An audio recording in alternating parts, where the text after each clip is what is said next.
नमस्कार, मैं हूं अर्जुन खजूरिया और आपका स्वागत है हमारे चैनल में। जिस दिन का बेसब्री से तमाम गुजरात की जो राजनीति चल रही है उसमें इंतजार था पॉलिटिकल पार्टीज को, आखिरकार अब वो दिन आ गया जब भूपेंद्र पटेल ने 18वें मुख्यमंत्री के तौर पर आज गुजरात के गांधीनगर स्थित जो नया सचिवालय बना है उसके पास में जो हेलीपैड है वहां पर शपथ ली। दोपहर 2 बजे ये शपथ ग्रहण समारोह रखा गया, जिसमें देश के प्रधानमंत्री नरेंद्र मोदी, गृह मंत्री अमित शाह, उसके अलावा वहां के राज्यपाल जिन्होंने सबको शपथ दिलाई और तमाम भारतीय जनता पार्टी के अलग अलग राज्यों से आए हुए मुख्यमंत्री वहां पर शामिल हुए, केंद्रीय मंत्री इस शपथ ग्रहण समारोह में शामिल हुए। इतना ही नहीं, जो एनडीए के भी बाकी साथी हैं, चाहे फिर वो अनुप्रिया पटेल हों, वो भी इस दौरान वहां पर दिखे। वहीं अगर बात की जाए तो इन पॉलिटिकल पर्सन्स के अलावा अगर कोई वहां पर दिखा इस समारोह में शामिल होता हुआ तो वो थे हमारे संत समाज के लोग। लगभग 200 से ज़्यादा साधु संतों को इस कार्यक्रम के दौरान वहां पर इनवाइट किया गया था, इस शपथ ग्रहण समारोह में बुलाया गया था। और अगर बात की जाए तो भूपेंद्र पटेल के साथ साथ कुल 16 मंत्रियों ने इस दौरान शपथ ली है, जिसमें 8 कैबिनेट मिनिस्टर हैं, 2 राज्य मंत्री जिनको स्वतंत्र प्रभार दिया गया है और उसके अलावा 6 जो है बाकी राज्य मंत्री, उनको शपथ दिलाई गई है। हालांकि जब ये शपथ ग्रहण समारोह चल रहा था उस दौरान कांग्रेस पार्टी की बौखलाहट साफ तौर पर नजर आ रही थी। वो इस प्रकार, जो पवन खेड़ा कांग्रेस पार्टी के सीनियर लीडर हैं, उन्होंने इस शपथ ग्रहण समारोह में भूपेंद्र पटेल को बधाई देने की जगह उल्टा मीडिया को कोसना शुरू कर दिया कि आज सब लोग जो हैं वो गुजरात में पहुंच चुके हैं, लेकिन कल जब हिमाचल प्रदेश में चुनाव के बाद जब शपथ ग्रहण समारोह हुआ वहां कोई नहीं पहुंचा। लेकिन यहां पर ज़रूरत है पवन खेड़ा को ध्यान से सभी मीडिया चैनल्स को देखने की कि कल का जो शपथ ग्रहण समारोह हुआ वो भी, उसकी न्यूज़ भी चलाई गई।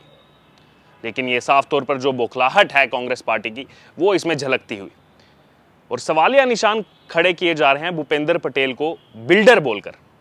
वो भूपेंद्र पटेल जिन्होंने इतिहास रच दिया। नरेंद्र मोदी जो इस समय वर्ल्ड में जो है टॉप के लीडर्स में जिनका नाम शुमार होता है, जब वो गुजरात में मुख्यमंत्री चुन करके आए थे 2002 में, उस समय बीजेपी ने वहां रिकॉर्ड तोड़ा था 127 सीटों का। उसके बाद कभी बीजेपी की इतनी सीटें नहीं आ पाई। उसके बाद लगातार ग्राफ गिरता गया, 117, 115, 99। लेकिन इस बार भूपेंद्र पटेल वो शख्स हैं जिनकी अध्यक्षता में ये चुनाव लड़ा गया और भूपेंद्र पटेल को 156 सीटें मिली हैं 182 में से। शायद कांग्रेस इस चीज को पचा नहीं पा रही, इतनी सीटों को पचा नहीं पा रही कि हम कैसे 77 से एकदम नीचे 16-17 पर चले गए और बीजेपी कैसे 99 से 156 चले गई। और सबसे बड़ी बात, बीजेपी अपना रिकॉर्ड तोड़ने के साथ साथ कांग्रेस का रिकॉर्ड तोड़ चुकी है। अब तक के गुजरात के इतिहास में सबसे ज्यादा सीटें अगर किसी को मिली थी एक चुनाव में, वो थी 149 सीटें, जब 1985 में माधव सिंह सोलंकी कांग्रेस से चुनाव लड़े थे। उनकी अध्यक्षता में 149 सीटें मिली थी। लेकिन इस बार 27 साल सत्ता पर रहने के बावजूद बीजेपी को अगर 156 सीटें वहां पर मिलती हैं तो ये साफ तौर पर दर्शाता है, और वोट बैंक जो बीजेपी का बढ़ा है, वोट शेयर बढ़ा है, साफ तौर पर दिखाता है कि लोगों का विश्वास भारतीय जनता पार्टी के प्रति बढ़ा है गुजरात के अंदर, और कांग्रेस को इस चीज को एक्सेप्ट करना होगा। वहीं दूसरी तरफ आप तुलना में देखिए, कल जब हिमाचल प्रदेश में मुख्यमंत्री पद की शपथ ली गई, कांग्रेस से जो है इस बार सरकार बनाई कांग्रेस ने, वहां पर बीजेपी के जो तमाम नेता हैं, बीजेपी के जो सीनियर लीडर हैं, उन्होंने उनको बधाई दी और आगे 5 साल चलाने के लिए कहा कि हम 5 साल आपका सहयोग करेंगे पूरा, जो एक हेल्दी डेमोक्रेसी में होना चाहिए। लेकिन वहीं पर आप कांग्रेस की मानसिकता देखिए। भारतीय जनता पार्टी का जो मैंडेट मिला है गुजरात में, जो गुजरात की जनता ने बीजेपी को जो है सरकार बनाकर दी है, लोगों का जो मताधिकार इसमें इस्तेमाल हुआ, लोगों ने जो बीजेपी को लाइक किया, कांग्रेस पार्टी ये बौखलाई हुई है और उन लोगों के खिलाफ कहीं ना कहीं अप्रत्यक्ष रूप से बात कर रही है, उस लोगों के मैंडेट के खिलाफ बात कर रही है। बहरहाल अगर बात की जाए, यहाँ पर जब भूपेंद्र पटेल उन्होंने पहले मुख्यमंत्री पद की शपथ ली और उनके अलावा बाकी जो जिनको शपथ दिलाई गई, इसमें सबसे अहम बात ये थी कि पाटीदार समाज के साथ साथ बाकी जितने भी अन्य समाज के जो विधायक इस बार चुन के आए, उनको मद्देनजर रखते हुए सभी को इस बार जो है मंत्रिमंडल में शामिल किया गया है। जो पूरी लिस्ट है कैबिनेट में अगर बात की जाए तो कैबिनेट मंत्री के रूप में जिन्होंने शपथ ली, उसमें कनुभाई देसाई, ऋषिकेश पटेल, राघव जी पटेल, बलवंत सिंह राजपूत, कुंवर जी बावलिया, मुलुभाई बेरा, बानुबेन बाबरियाट, कुबेर डिडोर, और वहीं राज्य मंत्री के नाते, स्वतंत्र प्रभार के नाते हर्ष सांघवी, जगदीश विश्वकर्मा, और राज्य मंत्री के नाते जिन्होंने शपथ ली उन 6 में नाम शामिल है मुकेश पटेल, पुरुषोत्तम सोलंकी, बच्चूभाई खाबड़, प्रफुल्ल पानसेरिया, भिखू सिंह परमार, कुंवरजी हलपति। ये नामों की चर्चा पहले से चल रही थी। खास तौर पर अगर बात की जाए तो हर्ष सांघवी काफी कम एज के हैं, लेकिन पिछली बार भी जब अभी 15 महीने पहले मंत्रिमंडल में फेरबदल हुआ, विजय रूपानी का जो पूरा का पूरा कैबिनेट था, पूरा का पूरा मंत्रिमंडल था, उसको बदल दिया गया। भूपेंद्र पटेल ने सीएम पद की ओथ ली और उस समय हर्ष सांघवी को गृह मंत्रालय दिया गया गुजरात में राज्य मंत्री के नाते। और हमने देखा किस प्रकार से जितना काम यहाँ पर हर्ष सांघवी ने किया, चाहे फिर वो मोरबी का हादसा हो या फिर तमाम जो गुजरात में घटनाएं हुई, कम उम्र में भी रहते हुए हर्ष सांघवी ने ये दिखाया। और जिस प्रकार से वोट बैंक उनको मिला इस बार भी, लगभग 80% से ऊपर उनकी जो कॉन्स्टिट्यूएंसी सूरत में जहां से वो चुन करके आते हैं, वहां पर जब फाइनल रिजल्ट आप देखेंगे तो 80% से ज़्यादा वोट हर्ष सांघवी को मिला है।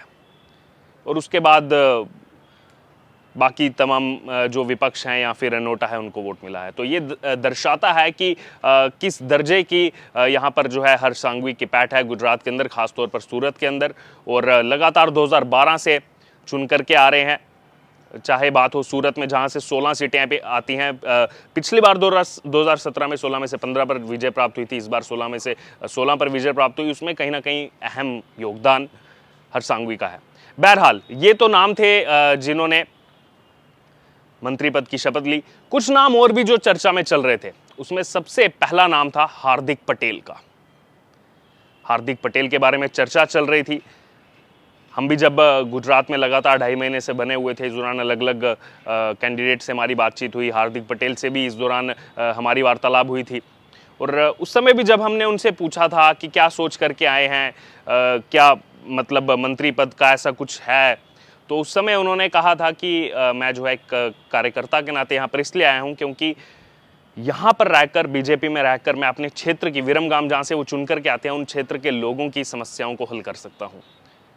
चाहे वहाँ पर जो विकास की दृष्टि से देखा जाए, पिछले लंबे समय से कांग्रेस का कब्जा रहा है विरमगाम में, लेकिन इसके बावजूद जो है विकास की वहाँ पर कमी थी। और यहाँ पर कहा हार्दिक पटेल ने कि जो मैं कांग्रेस में उस समय था तो मुझे लगा कि मैं वहाँ पर ये काम नहीं कर पाऊंगा, मैं लोगों की मदद नहीं कर पाऊंगा, इसलिए मैं बीजेपी में आया हूँ।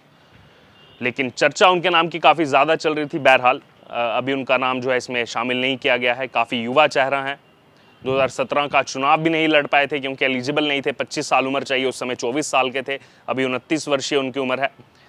और वहीं एक और नाम चल रहा था रिवाबा जडेजा का, जो कि famous international cricketer Ravindra Jadeja की पत्नी है। रविंद्र जडेजा की बहन भी मैदान में थी कांग्रेस से, लेकिन यहाँ पर अच्छे खासे मार्जिन से रिवाबा जडेजा ने जीत हासिल की। लेकिन कहीं ना कहीं बीजेपी ने साफ तौर पर ये जाहिर कर दिया है, ये जो ये मंत्रिमंडल में नाम शामिल किए गए हैं, कि जो एक्सपीरियंस नेता है, जिनको एक अच्छा खासा अनुभव है, चाहे पिछली बार मंत्रिमंडल में रह चुके हैं, उनको ही इस बार जो है शामिल किया गया है। और वहीं अगर अब बात की जाए, अब इतिहास रचा जा चुका है, 182 में से 156 सीट, आज तक ऐसा कभी हुआ नहीं गुजरात के अंदर। अब शपथ ली जा चुकी है और शपथ लेने से पहले ही भूपेंद्र पटेल जब अपना पहला इस्तीफा सौंप कर आए, उसके बाद शनिवार को विधायकों का जब बैठक हुआ, उसमें विधायक दल के नेता चुने गए। उस समय भी ये साफ तौर पर भूपेंद्र पटेल ने जाहिर कर दिया कि यूनिफॉर्म सिविल कोड, जिसकी सबसे ज़्यादा चर्चा इस समय देश में चल रही है, उस यूनिफॉर्म सिविल कोड के लिए जो कमेटी बनाई गई है गुजरात में, उसकी सिफारिशें लागू की जाएंगी। तो बीजेपी ने साफ तौर पर दर्शा दिया है कि वो अभी से ही, जो मैनिफेस्टो में दिया गया था, जो चुनावी वादे किए गए थे, अभी से ही बीजेपी उन पर काम करना शुरू करेगी। गुजरात की जनता को बहुत बहुत बधाई कि आपने जिनको चुना, आज आखिरकार उनका शपथ ग्रहण समारोह हो गया। और अब देखना होगा कि आने वाले समय में कांग्रेस जिस तरह से बुखलाई हुई है, अन्य पार्टियां चाहे आम आदमी पार्टी बुखलाई हुई है, क्या वो वहां पर बीजेपी सरकार के साथ मिलकर गुजरात में जो है काम करेंगी? और आप लोगों की क्या राय है इस शपथ ग्रहण समारोह के समय, जहां कांग्रेस को भी इसमें जो है बधाई देनी चाहिए थी, गुजरात की जनता का अभिवादन करना चाहिए था, जो गुजरात की जनता ने रिजल्ट दिया उसको स्वीकार करना चाहिए था। उसके अलावा यहाँ पर कांग्रेस पार्टी बौखलाई हुई दिखाई दे रही है। इसको लेकर आपकी जो भी राय है आप हमारे साथ कमेंट बॉक्स में शेयर कर सकते हैं।